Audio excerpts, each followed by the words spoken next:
from Texas. And I have a little different take on Jim and Sid. When I was a kid, I started racing at Santa Fe Speedway, and the two of them were my heroes. And if you were a novice, or you were an amateur at Santa Fe Speedway, or even if you were an expert that wasn't a national number, there were two people you wanted to be. And it wasn't Bart Markle, and it wasn't Gary Nixon, and it wasn't Fred Nix. It was Jim and Sid. Why? Because they were the only two experts there that would take the time to treat you with any kind of understanding or patience or compassion that you didn't deserve. And they would take the time to talk to you and treat you like a human being and give you some guidance, and they were just wonderful. But they were also really, really fast. And they were also having fun, which none of the other guys were having. Billy O'Brien was too busy doing his hair.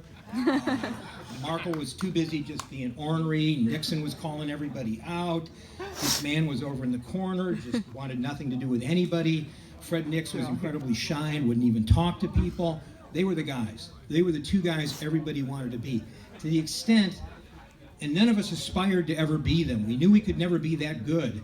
So me and one of my friends spent almost a week driving around to shoe stores in Chicago looking for chukka boots or desert boots, because that's what they both wore. And we had to have the shoes. So we finally scored the shoes, and then it was a trip to Milwaukee to get Gus Herding's Triumph t-shirts, because that's what they wore. And somebody came up to me later and they said, "Why did you go through all that?" I said, "Look, if I can't be fast, I'm at least going to look like one of the cool guys." So that was in the 60s.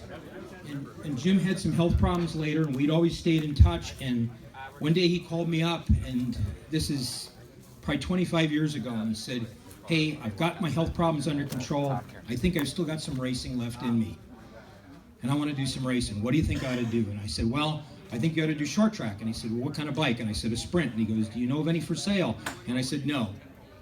But I've got one of Markle's here, and I've got one of Lawwell's here, and I've got one of yours here, and if you want to borrow them, come get them."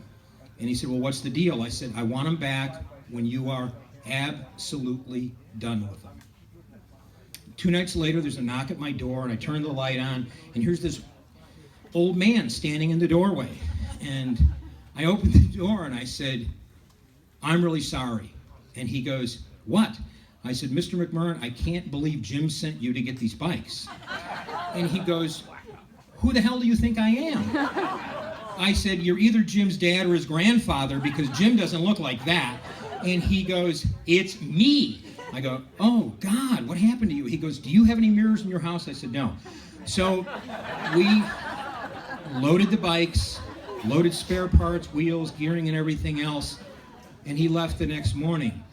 And that's when Jim McMurran stopped being, or in addition to being my idol and my hero, became my friend. And for the next 25 years, it's been a blessing to me that he's been able to use those bikes to go live out some of the dreams he still had remaining in him.